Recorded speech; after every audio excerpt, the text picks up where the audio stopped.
Hello and welcome along to the Total Saints podcast. We are the weekly Saints podcast, your home for all things Southampton Football Club. And we're doing a few special episodes over the coming weeks, looking at the Euros, particularly how the England team are getting on throughout the tournament. And we'll be covering off any bits of Saints news that happen to drop as well. This podcast is being live streamed on YouTube, Facebook, X, Instagram, and Twitch. So a very good evening if you're watching along live. Our podcast is supported by our loyal Patreon community, and without you, we couldn't make this show. So a massive shout out to Anthony Thompson, who upgraded their membership from the Francis Benali tier to Mick Shannon over the last few weeks. So thank you, Anthony. We really appreciate your support. My name is Martin Starke, and joining me this evening, Steve Grant, the owner of Saints Web, live from Germany. Glen de la Cour, writer of the blog League One -10, and Alfie House, senior Southampton reporter for the Daily Echo. Underpinned by our TSP patrons, this is episode 282 of the Total Saints podcast.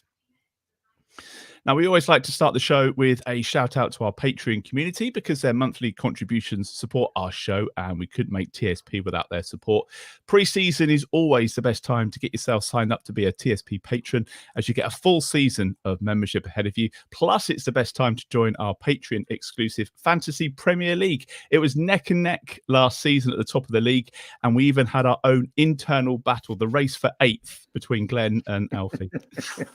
In addition to the FPL, you also get early access to an ad-free version of the podcast. There's a discount in the TSP shop, t-shirts and merch bundles at the end of the season. You get priority access to any of the live shows and the events that we do throughout the season. Plus, there's weekly shout-outs to the patrons in our Francis Benali and our Mick Shannon tier. So there's loads. If you're interested in finding out a bit more and supporting the podcast each month, then head over to patreon.com/Total Saints podcast for all the information. You'll find all the links in the podcast show notes and on the YouTube description. Now, the league fixtures were released this morning at 9 o'clock, so that seems like a good place to start. Unlike Newcastle away, Alfie, which is the longest trip of the season and somewhere where we've not had a good record. Yeah, like you said, I think we were speaking just before we went on air, and you reckon it's been 9 years since you won there? I think 9 years since we won there 2-0 during the Koeman era. So was it 2-1? Sorry, 2-1. So yeah, it's not been a happy hunting ground, but you got to start somewhere. Look, I think the way I look at it is that you get personally for me as a professional, you get the long journey out of the way first. Obviously, it's a little bit of an ache to get there, but once you're there, it's a decent ground, a decent atmosphere. But I look at it, just get that game out of the way. Whatever happens, happens. And then I actually think the next 4 fixtures are pretty reasonable.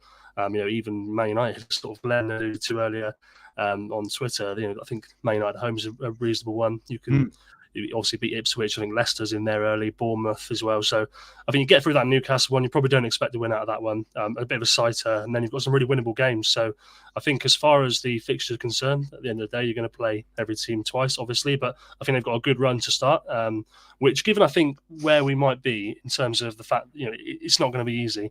We know that, and they're going to be playing a certain way against teams that are a lot better than what they have been doing for the last year. And there's going to be some teething issues. There might be a case where all the transfer business doesn't get done early, and the team's still changing at the start of the season like it was last year. So I think to have those reasonably winnable games at the start, I think it's a bit of a bonus for them. What were your thoughts on those opening 6 games, Glenn, when you saw them this morning? I was quite pleased with it, to be honest. I think, as Alfie said, you got a very difficult one first up, and after that, you've got some games you can reasonably, expect to be competitive in. Not that we won't be competitive up at Newcastle, but you know what I mean. What I was dreading is that we were going to get 3 big teams first 3 games, and then the 4th team's at home to Ipswich or something. Yeah, and then the pressure's massively on already. With the fixture list of where they've come out in August to September, it's up to us to it's in our hands to make a good start. There's no games in there, including Newcastle away, where you're thinking already, no, we're not going to get anything from that.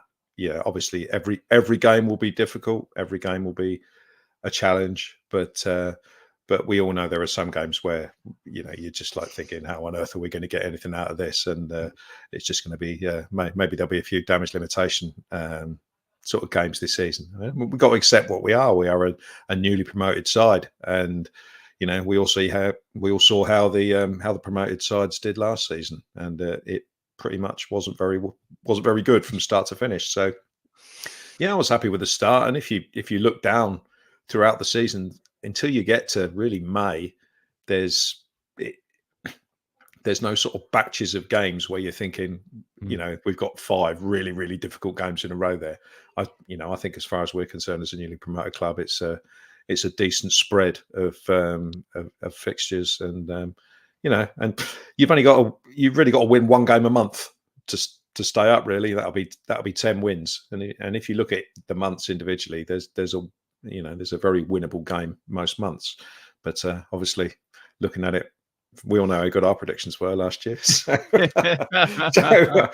looking at it from here is very different from when the action actually starts. It's a good way to break it down, I think. Steve, it's going to be about getting points off those sides who are likely to finish in the bottom half, isn't it, really? We're not going to go to the Etihad and win. We're not going to win at the Emirates, you wouldn't have thought. So there are, as Glenn said, there are some winnable games in those first couple of months. Yeah, definitely. But the risk you always run is you kind of line up specific games to get specific targets from. And we did that the last time we went up. If you remember, the first 4 games we had were City away, Arsenal away, United at home, and Wigan at home. And we all targeted that Wigan game, second game of the season, and we basically didn't do anything, didn't turn up. So we lost all 4. So we kind of put all our eggs into that basket, and despite playing well against both the Manchester clubs, just didn't kind of quite come out the right side of the result. But it was only once we had that game against Villa where we tore them to pieces in the second half, we kind of realised, okay, yeah, we can do this now. So yeah, it's going to be difficult, but ultimately I think realistically we've got to be looking at those early games just to get something on the board. It doesn't necessarily have to be wins in any or all of them, but just make sure you're kind of getting points on the board early doors. Just settle everybody down, because there's nothing worse than going through like first 5-6 games where you've got maybe 1 point, and all of a sudden everyone's twitching and saying, "Oh, this isn't working. Transfer business hasn't been great because these players aren't gelling immediately." And then all of a sudden the sort of narrative changes somewhat, and the kind of attitude within the club and within the fan base is a very different one to the one that starts the season. So it's important to kind of demonstrate to everybody that you're able to compete. But that doesn't necessarily need to be a case of, right, we've got to win 4 out of the first 5 games.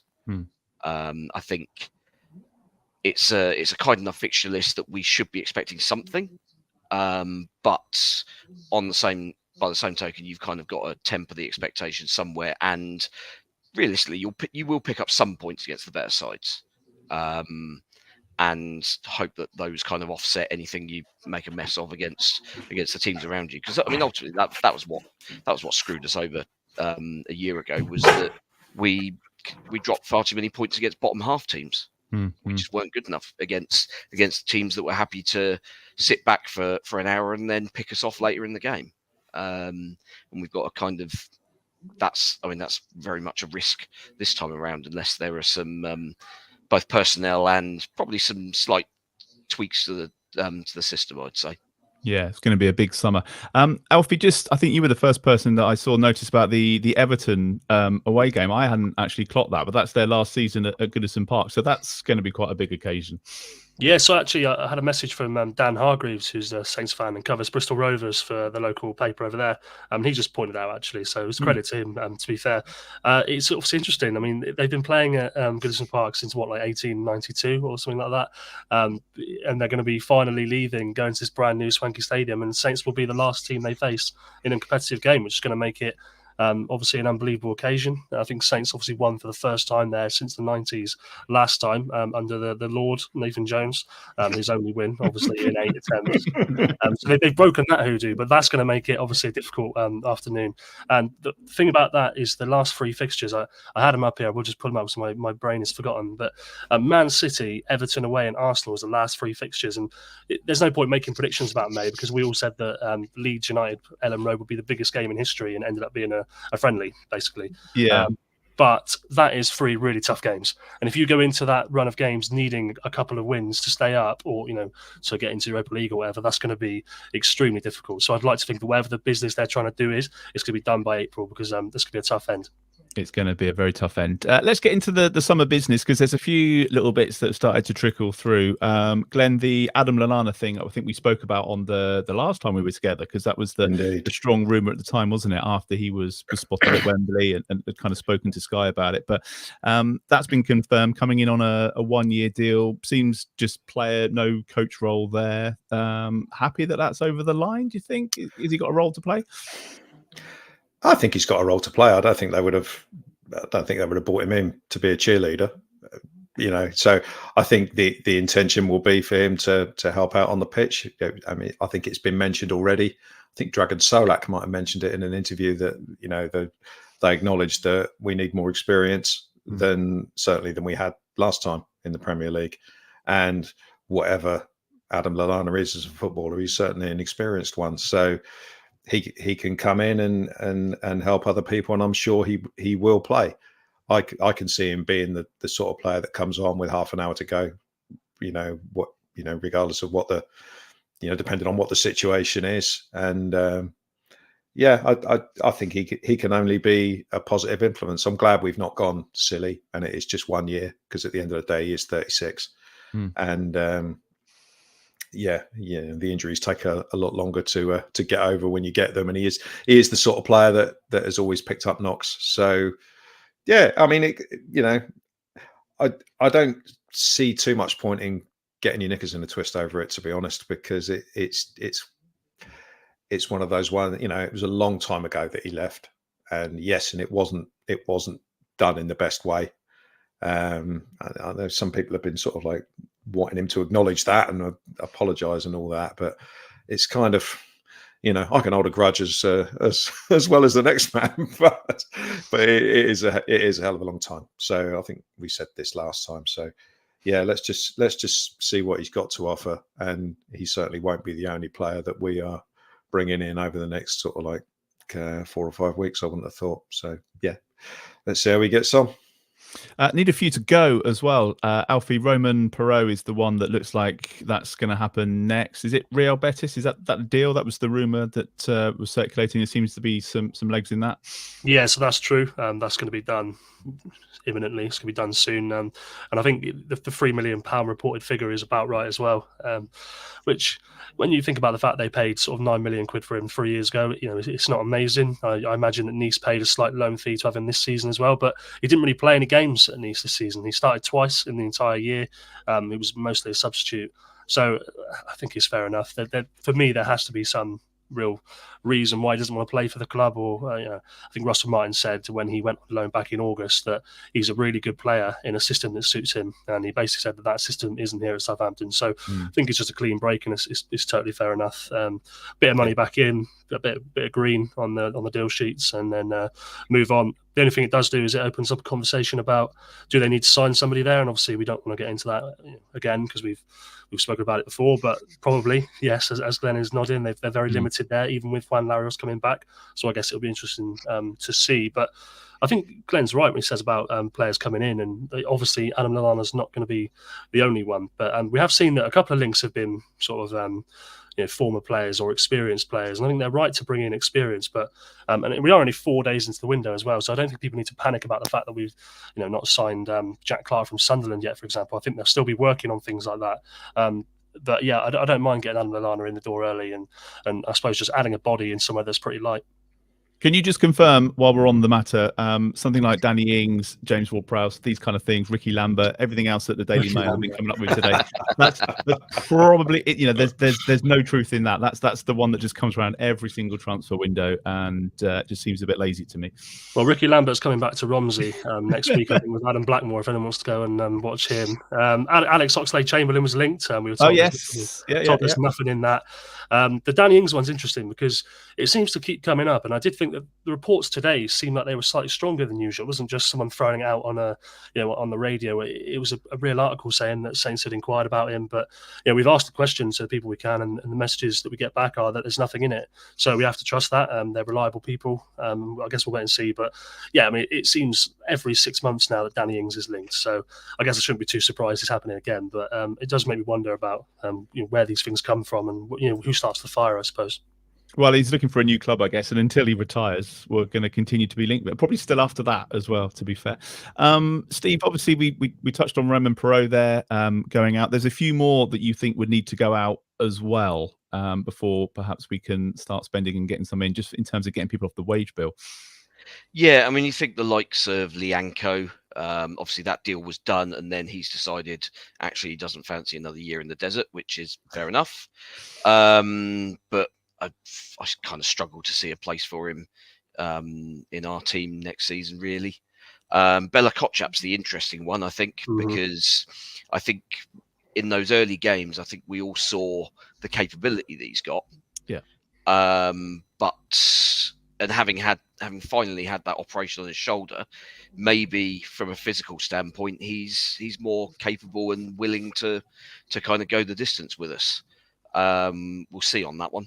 Well, he's the fourth centre back they need, and they don't have to pay for him. So I think it would be a wise one to try and talk to him, and whether they've had this conversation or not, I don't know. But just try and talk to him and say, "Look, mate, we need you. You've got a chance to play in the Premier League again, and maybe it will go better this time." So I agree with you, Steve, on that one.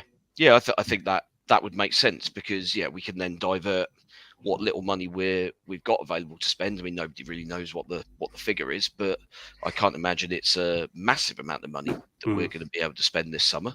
Yeah. You can then divert that into sort of more important areas. I mean, the Flynn Downs role, as I mentioned last time out, if it's Downs, great, get it done early. If it's not going to be him or it's going to drag on for ages, then move on, find someone else. But that's got to be sorted early. Probably a goalkeeper, I imagine. A left back, another centre forward. I mean, you could make a case probably for buying players in pretty much every position, even the ones where we do actually have strength. So obviously, right back we got Walker Peters. I mean, we mentioned the possibility of actually using him as a fundraiser. With only a year left on his contract. I mean, I don't know whether there's been talks to extend it or whether there'd be any interest in him doing so. But if we can't extend it, then take what we can get now. I would imagine. Yeah. Because then you can use that, and also the kind of way you could offset the money on the financial fair play, to then open the purse strings and spend a little bit more else on 2 or 3 players, perhaps. We've got a few players, Glen, haven't we, that are coming into the final years of their contracts. Steve mentioned Carl Walker-Peters. We've got Adam Armstrong, Jack Stevens, Jan Bednarek, who's obviously away at the moment. But I think Russell Martin was saying that it was a shame that we got into that situation where you've got some really good players that are just seeing out their contracts. So you would think there might be a bit of movement around that one way or the other. Yeah, you would anticipate that Adam Armstrong and Jack Stevens wouldn't really be difficult deals to do. I mean, Bednarek might have other offers. So, he's out of those ones you mentioned, he's the one that I'm slightly concerned that he might move on. And I say slightly concerned because he's, a proven Premier League player, and we don't have very many of those. We've also got the obvious ones that haven't been sorted yet. I mean, Che Adams will be home next week, won't he? Let's face it. So that'll be sorted. That'll be sorted out. These conversations with Alex McCarthy must be pretty intense because they've been going on for a while. Yeah, and McCarthy's another one, and that's obviously going to have a bearing on what we do. Transfer windows and stuff. I mean, I would suggest we need a striker anyway, whether Adams stays or goes. But so we'll have to wait and see on that one. But there's there's a hell of a lot to be done. And both incomings and outgoings. What's happening with Charlie Alcaraz? What's happening with Tall Paul? We've got these massive. With Tall Paul, they're trying to flog him. They're trying really hard to sell him, but nobody's stumping up the cash at the moment. That's what's happening with Tall Paul. Yeah. He won't be. No, and these are Paul's case and in Alcaraz's case, you would think they're the sort of players that can bring in, 20 million quid between them, and that obviously makes a difference to the transfer kitty as well.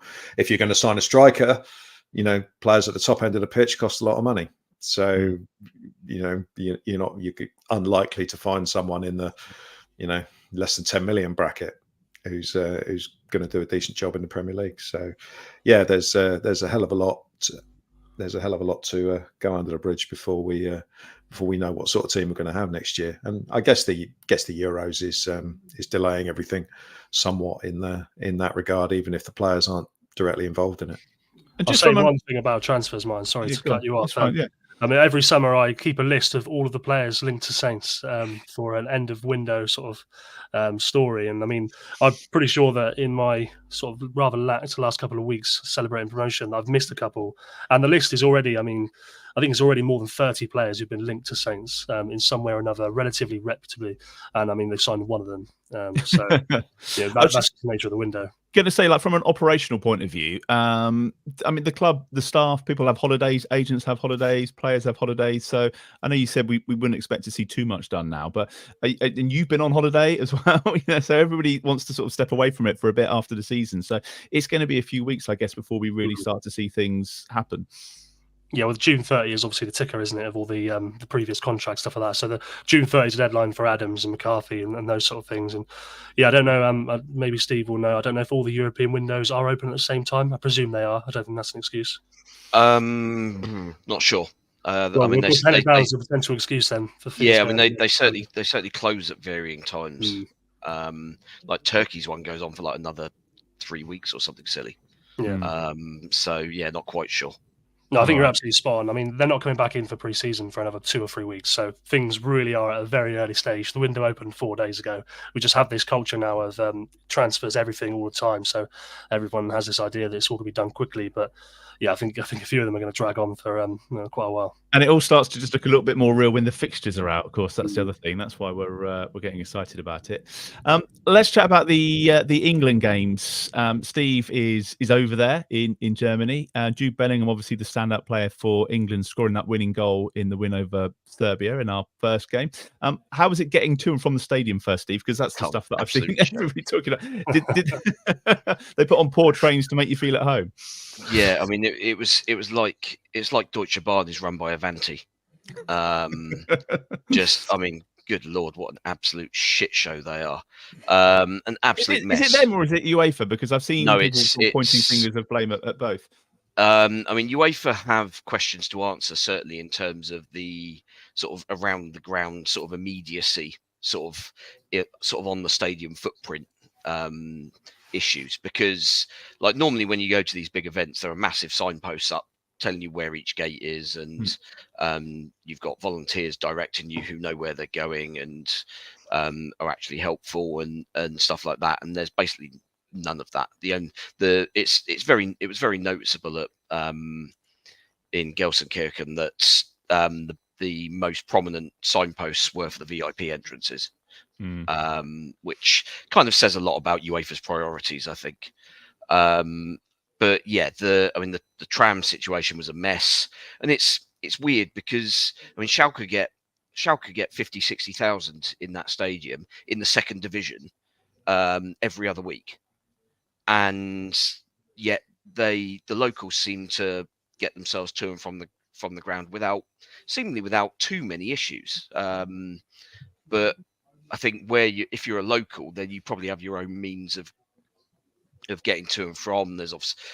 You'd obviously have a lot of people driving, but yeah, obviously tourists, we don't know where we're going, so we're kind of at the whim of whatever public transport options are available. Did you get back okay? Do you know anybody that was stranded at the station? Because I saw all those videos online. Yeah, I mean, I know one person who was still there at 1:30 in the morning. So yeah, that wasn't overly fun. But I think he made whatever connecting train he needed to get. I mean, the train that I was booked on. I mean, I was fully prepared for it taking forever to get away. But actually, the only real option I had, other than staying over, was a train at like 2 o'clock ish out of Essen, a town sort of 10 miles down the road. which got me back here to Koblenz at 5 a.m, which was lovely yesterday morning. But yeah, it was disjointed. Basically, Deutsche Bahn, everything is delayed these days. There's no kind of like the old stereotype of, the Germans know how to run trains, everything runs on time. No, I mean, it's a myth, is it? It's a myth. Yeah, you are very lucky if your train is within 2 or 3 minutes of the scheduled time these days. Yeah, it's just the trains themselves are nice enough, and they obviously go fast, so you get from point to point reasonably quickly eventually at a decent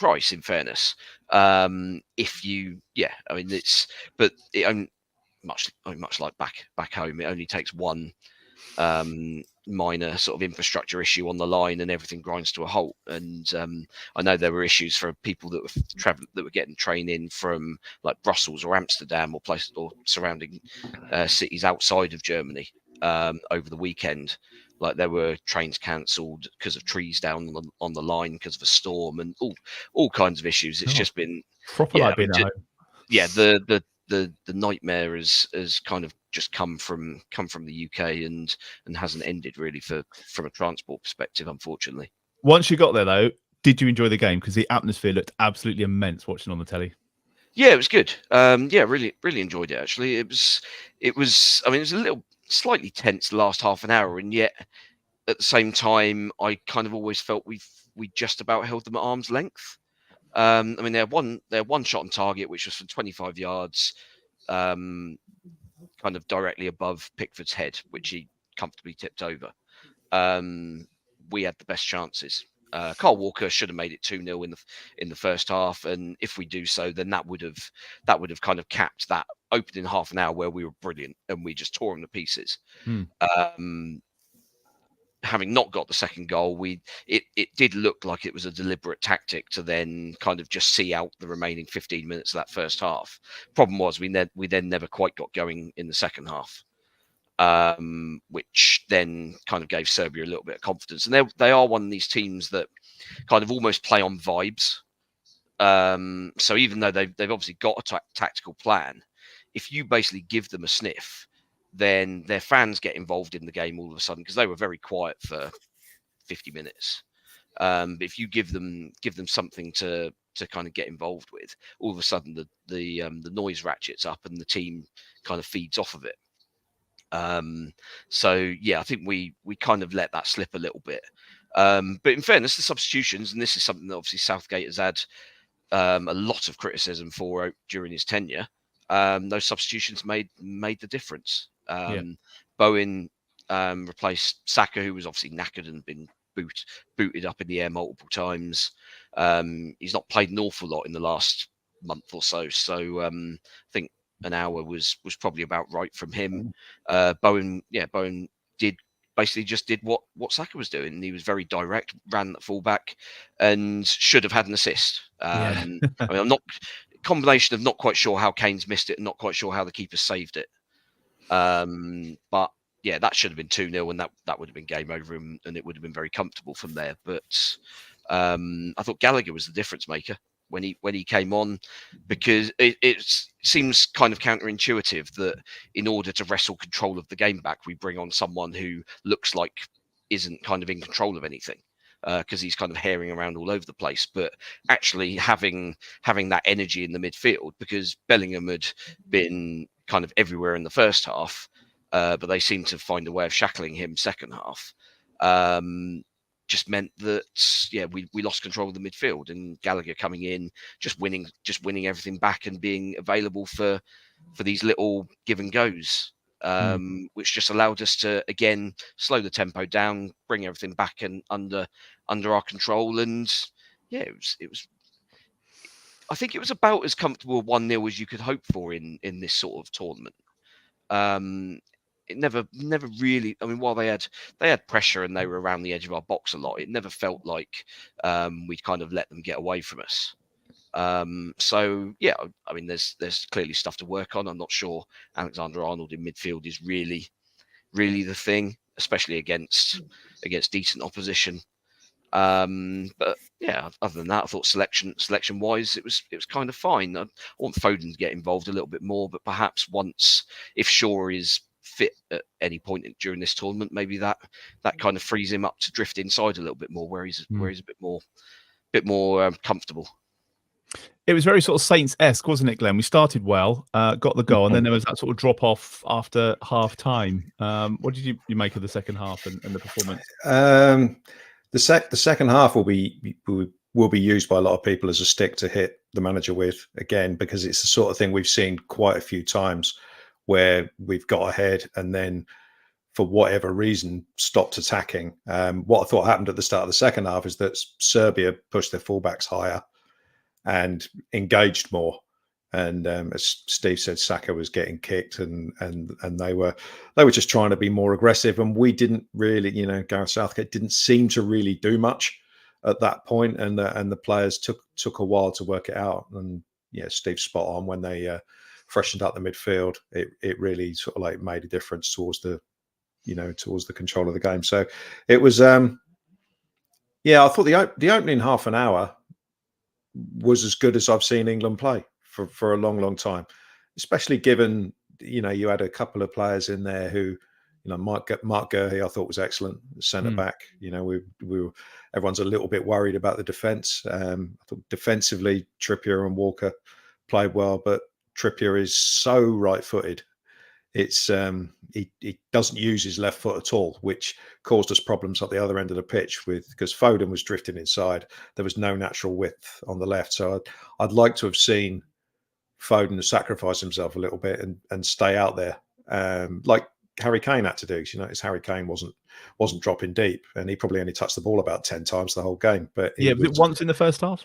Yeah, he was staying high to give us an out ball. So I think I'd like to have seen sort of like Foden do that, and stay out left just to give us a little bit of balance. But yeah, lots of things to work on. At the end of the day, it's the first game of a tournament. We've won it. They're one of the, they're going to be a decent side in that group. I think they've got a good chance of getting through Serbia. So whereas England now, we move on to Denmark and win that, and we're through, and happy days. But I think Denmark will be seen as a slightly tougher opposition than Serbia, perhaps. So be interesting to see whether he picks Mr. Alexander-Arnold in midfield again for that game, because I suspect Conor Gallagher will start. Did that work for you, Alfie? There was a few things that we were talking about before the game, wasn't there? With Alexander-Arnold coming into midfield, and then that left-hand side with Phil Foden. Just it didn't really click at times. Yeah, I think the Alexander-Arnold one is probably the trickiest one to assess, because in the warm-up games, I thought he looked good. He was, actually played on the right for one of the warm-up games and looked the best there. But I think that he is something different, and he does keep the ball. He can play it forward. There was obviously a couple of times where he just got caught in possession. I think maybe receiving the ball with back to goal in a position which he never has in club football is probably the reason behind that.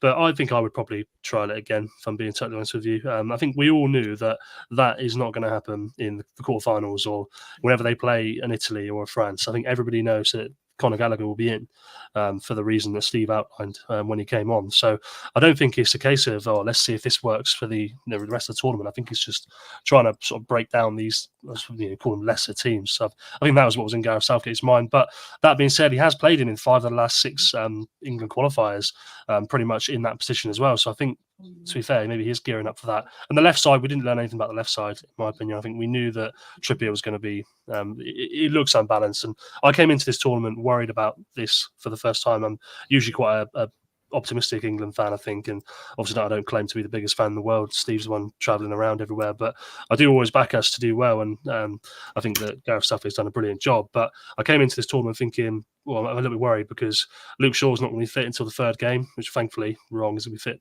on Thursday, hopefully, which is great. And obviously there's this whole Foden conundrum where people actually want to put Bellingham in a 6 and an 8, and you think, well, those people live among us, but you need Bellingham on the highest line playing like he does for Real Madrid, and it does cause a problem for Foden.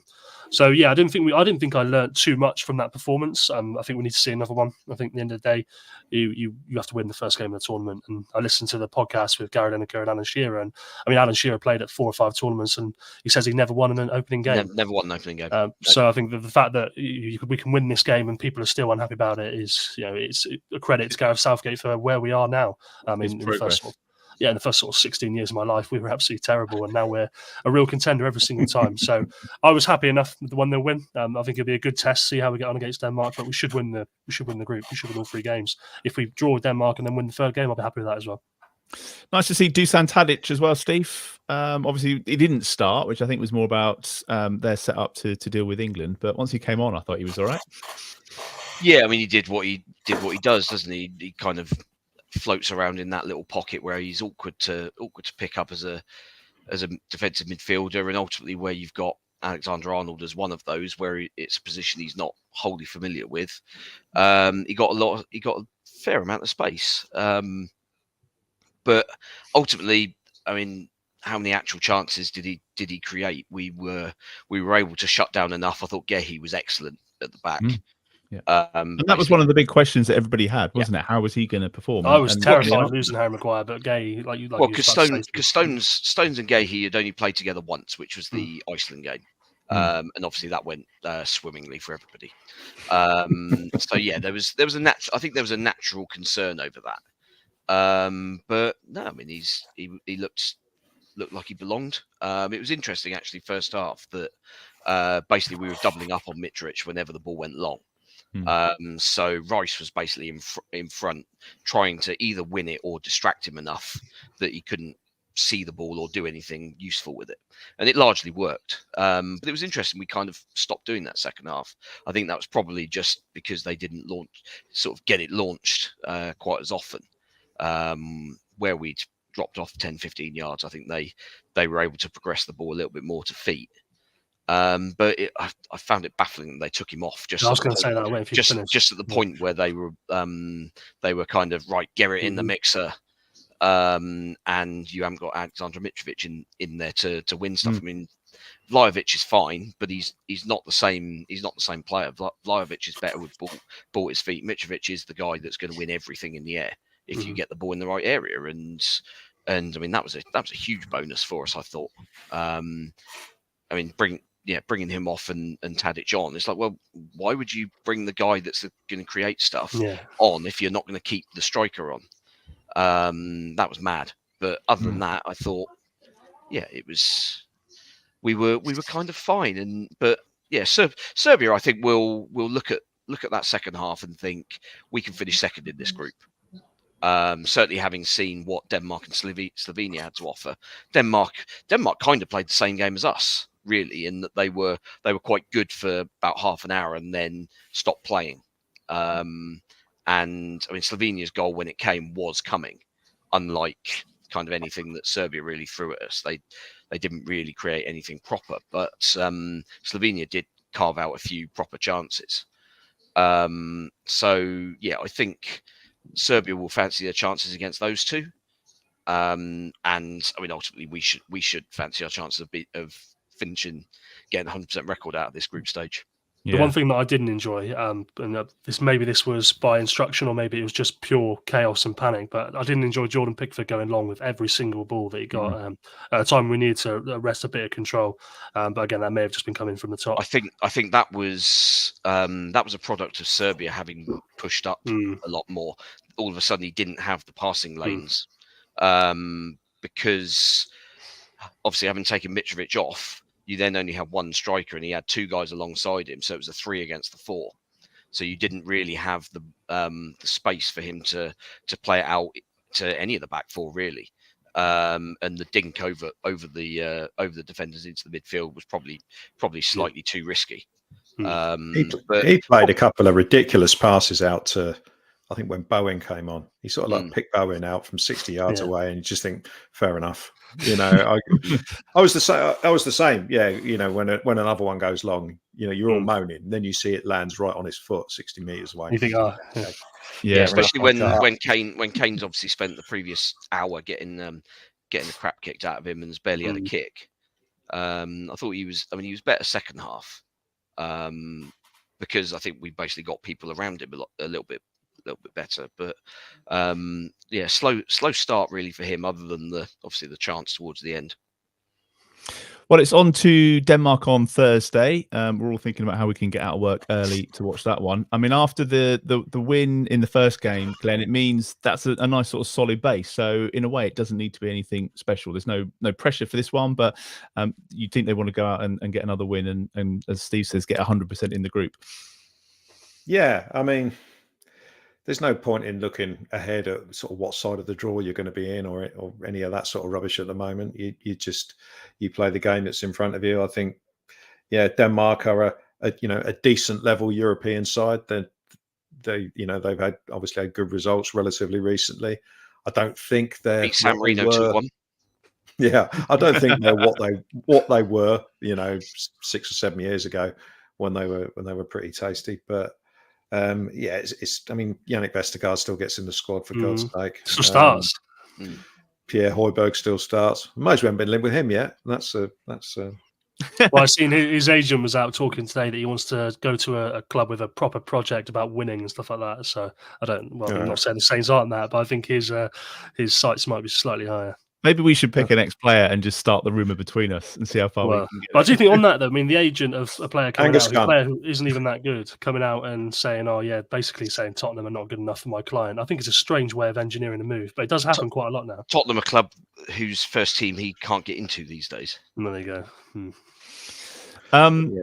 Christian Eriksen as well. I mean, that was a good story, wasn't it? Christian Eriksen. It was, was it 3 years ago? Have collapsed on the pitch, didn't he? And then to score the opening goal for them is good. Would you stick with the same 11, Alfie? Do you think there'd be some changes? I mean, stick with the winning side, or does it depend if Luke Shaw comes back in? Yeah, it's a good question. I'd probably I don't know how fit Luke Shaw is. The fact he's on the bench is a positive sign, but I can't imagine he's fit. I think when Gareth Southgate spoke before the tournament, he said that hopefully he'll play some part in the second game.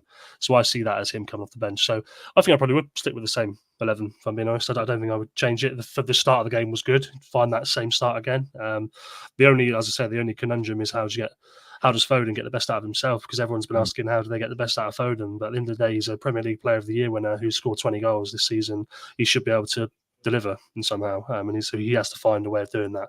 It's not all about coaching, in my opinion.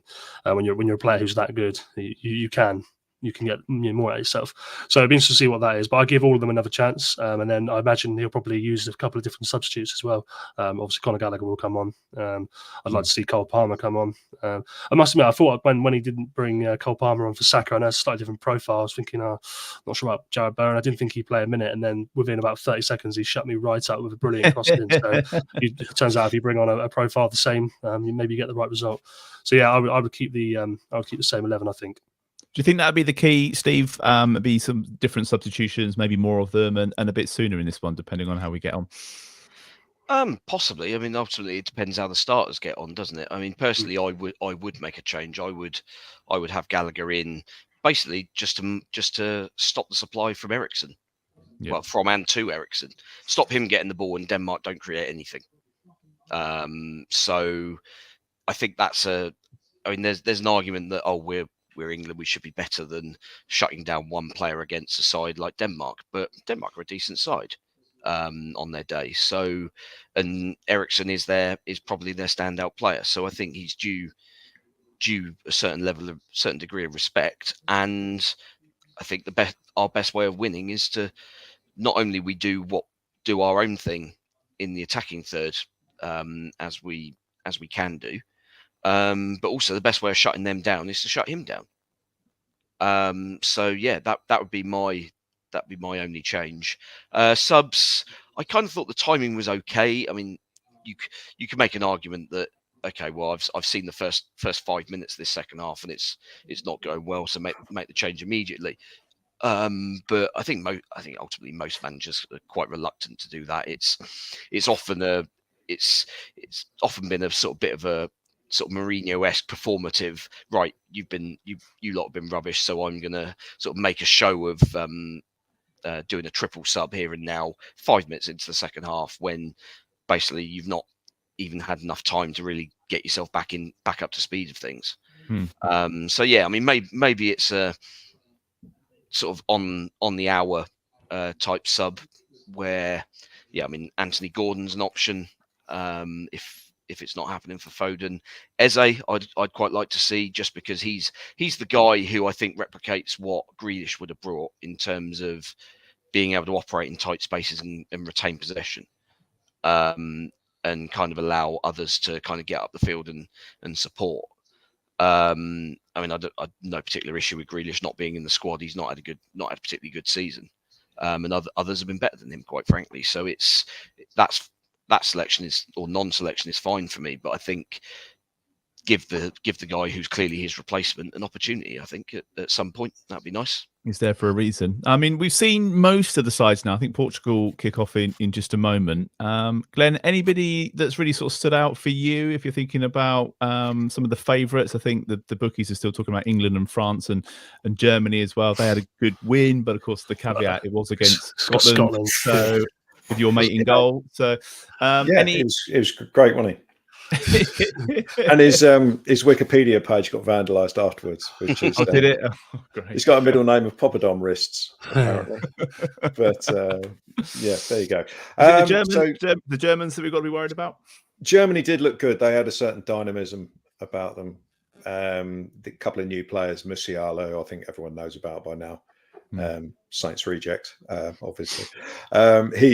He looks very good, and Wirtz, who's been banging in goals for Leverkusen this season, they're sort of two sort of wide forwards, if you like, and the German team seems to be a lot more dynamic than it's been of late. So I definitely think Germany will be better than they have been. Obviously, they're at home as well. So yeah, they look good. France, you just look at their squad and it's ridiculous. It's just ridiculous. I mean, the 11 they had on the pitch, and then they're bringing on, first subs a guy who won the Champions League with Real Madrid, and they've got their record goal scorer come off the bench as well, and it's just mad, the players they've got. It's going to take a hell of a team and a hell of a performance to beat them. What they've probably got the best back four in the tournament as well as all the attacking players. So they're going to be a very difficult team. Obviously, I don't wish injury anybody, but Mbappe's broken nose, which will rule him out for 2 games, has come a little bit too early for us, unfortunately, because that would have been quite ideal. Yeah, he'll be fine. One team I was impressed by, even though they lost, was Austria. I thought they were really good against France. But no end product. No, it was like watching, Ralph Ball when he was at Saints, but they kept it going for 90 minutes, and I think. Ralph Rangnick's reputation is Jim Ratcliffe will be on the phone any minute now. Yeah, getting him back. I like that. I like that guy who's made this Austrian team quite interesting to watch. Who's he? Yeah. I mean, Austria have always been really an also-ran, and he's. I mean, it's unfortunate for them. They're in the horrible group, because I think it's the Dutch and Poland in there as well. So it's going to be difficult. I've enjoyed watching. Obviously. I watched Bednarek against against Holland. He did okay. Just a shame they lost for that late goal. But Spain are the interesting ones as well. They've got a couple of young players who 16 years old. Yeah, 16. I keep looking at my 19-year-old son and saying, "When are you going to play? When are you going to play international football? Where are you?" 16 years old. It's ridiculous. And so if Spain have always had the trouble sticking the ball in the net. The last few tournaments, but they had 3-0 against Croatia, even though it is a fading Croatia team. Putting all three of those midfielders alongside each other against Spain was just asking for trouble, I think. Yeah. Got passed through the middle for both the first 2 goals. Yeah, but I mean, at the end of the day, all the favourites have won their opening game, apart from Belgium. And that was the shock, wasn't it? Well, was it really? When you see Wout Fast playing, you just sort of think, he's really not very good. So no, I wasn't surprised Belgium lost.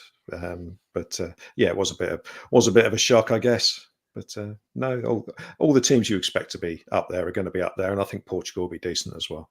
I did want to say on Jamal Musiala, by the way. Obviously, like everyone knows about him, but I was actually genuinely surprised. I didn't realize he was that good. But I saw a scout who found him in like 2013, I think it was, and she was getting praised all over the internet for it, and obviously did her victory lap on Twitter as well. But a real baller knows that Rosh Batty, local Southampton coach, spotted him and tweeted about him in 2011. So I think he deserves real credit for that. City Central, obviously local side, he was speaking about Musiala in 2011. So fair play to him. We need to dig that tweet out then and find that. Have you enjoyed it so far, Alfie? Just generally speaking, there's been some good games. There's been a few goals, but some close games as well.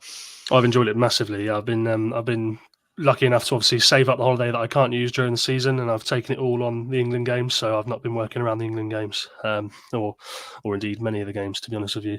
And it's been good. Loads of goals. Romania for me was my favourite. I think. Thought the Romania-Ukraine game was brilliant. Just absolutely. And that was a massive surprise as well, wasn't it? Well, you say that, but if you read my group chat with my friends at home, you would not agree, because I said that Romania might have a chance. They went unbeaten in qualifying. They got 22 points from I think it was 8 or 10 games. Didn't they have quite a ropey group though? Yeah, well, there's somebody else in that group who's in the tournament. I can't remember who it is, but I couldn't believe it when I saw that. Possibly. Was it? Yeah. But I mean, fair play. They scored a couple of absolute thunder bastards, and then they defended well for most of it. So I really enjoyed watching them. I'm looking forward to watching Portugal. Obviously, they've started now. I've been kind of keen to see what Cristiano Ronaldo is going to do for his 50th tournament. And we keep saying it'll be his last one, but I mean, it might not be. The next one is in America, which may make that slightly more challenging for him. But yeah, I've enjoyed it. Will he get a visa? Well, that's the question. Yeah, I don't know. But yeah, I've enjoyed it a lot. Whatever can you mean? we need to wrap up so we can all go and watch that Portugal game. Steve, how long are you out there for? What's the plan? So I've got this place in Koblenz booked basically up until the semi-final, but I'm going to be kind of coming and going once we get through the group stage. So yeah, bit back and forth once we get to the knockouts.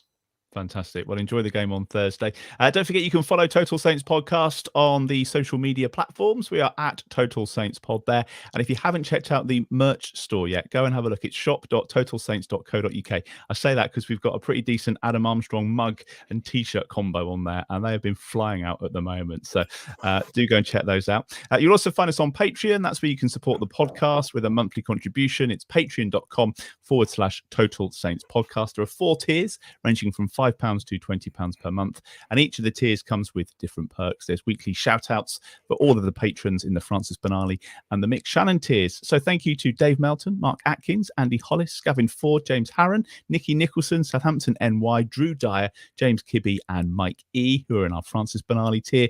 And also thanks to Colt Baker, Dave Ernsberger, Ed Busy, Nick Higston, Phil Cook, Nick Reed, Paul Stewart, Phil Horstrop, Matt Hall, and Mark Littlewood, plus Anthony Thompson, who are now in our Mick Shannon tier.